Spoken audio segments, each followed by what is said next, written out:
The highway stretched ahead, swallowed by darkness. A lone car, mine, cut through the black void. 2 a.m. Crickets chirped, wind howled. My eyelids felt heavy. I yawned, reaching for the radio. Static, just miles of empty road ahead. Suddenly, in my rearview mirror, 2 pinpricks of light pierced the darkness. A car, far behind. Miles melted away, but the lights never got closer. Odd. I tried to shake off the uneasy feeling creeping up my spine, just my imagination. It was a long drive home. I focused on the road, my grip tightening on the steering wheel. The hair on the back of my neck prickled with a sudden chill. I was being watched. Minutes crawled by, each one an eternity. The lights in my rearview mirror still there, unwavering. My heart pounded against my ribs, keeping time with the eerie silence of the night. Then the lights flickered. Once, twice. My breath hitched. Fear, cold and sharp, sliced through me. I was alone on this desolate highway, a sitting duck. What if it wasn't a car at all? What if it was something else? Something sinister lurking in the shadows, toying with me. The engine sputtered, coughed, and died. The car coasted to a stop, plunging me into absolute darkness. The only light now, the 2 menacing pinpricks in my mirror growing larger. They were getting closer. Panic seized me. I fumbled for my phone. Dead. No signal anyway out here. I was trapped. The headlights in my mirror blazed closer, illuminating the car's grotesque silhouette. It was massive. Adrenaline surged through me. I had to get out of here. I tried the ignition again. Nothing.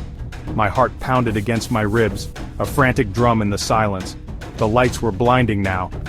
The car screeched to a halt behind me, bathing me in its harsh white glow. My breath caught in my throat. I couldn't move, couldn't scream. A shadow unfurled from the driver's seat, stretching long and distorted in the unnatural light. It was approaching. I squeezed my eyes shut, bracing myself for the inevitable. A cold, clammy hand pressed against my window. I flinched, a whimper escaping my lips. Slowly I dared to open my eyes. A face peered through the glass, but it wasn't a face at all. Where there should have been eyes, nose, a mouth, there was nothing. Just smooth, featureless skin. It stared at me, an empty abyss reflecting my terror back at me. I wanted to scream, to break free, but my voice was stuck in my throat. My body refused to obey. The faceless thing tilted its head, as if confused by my fear. Then as quickly as it appeared, the figure was gone. The car vanished. The only sound, the frantic thumping of my heart. Was it real or a figment of my fear-addled mind? I may never know. But one thing is certain, I'll never drive alone at night again. The encounter left me shaken. I drove in silence, the faceless horror etched in my mind. The road seemed endless, each mile a reminder of the terror. I felt watched. Every shadow sent a shiver down my spine. I had to keep moving. The fear lingered. The silence was oppressive. I glanced in the rearview mirror. My knuckles were white on the steering wheel. Suddenly, the radio crackled to life. I jumped. A distorted voice emerged. I fumbled with the dial. "Leave! Now! Before it's too late!"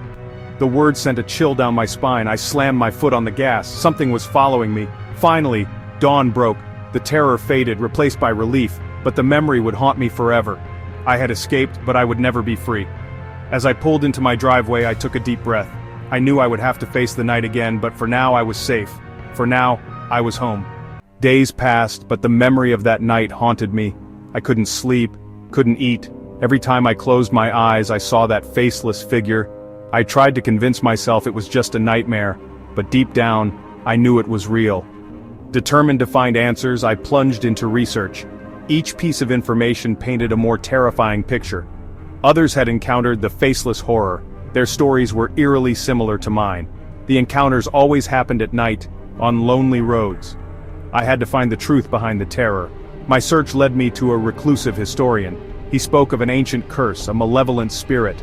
With each revelation, my determination grew. I had to uncover the origins of this faceless horror. My journey for answers had just begun.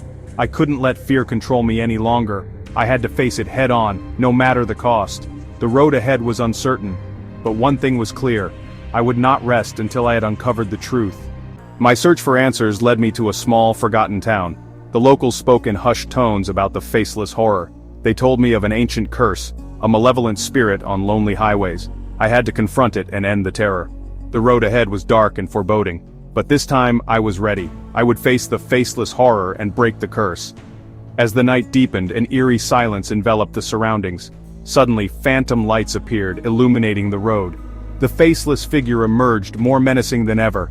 I recited the ancient incantation. The air crackled with energy, and the faceless horror let out a chilling wail. With a final cry, the faceless figure dissolved into the night. The curse was broken.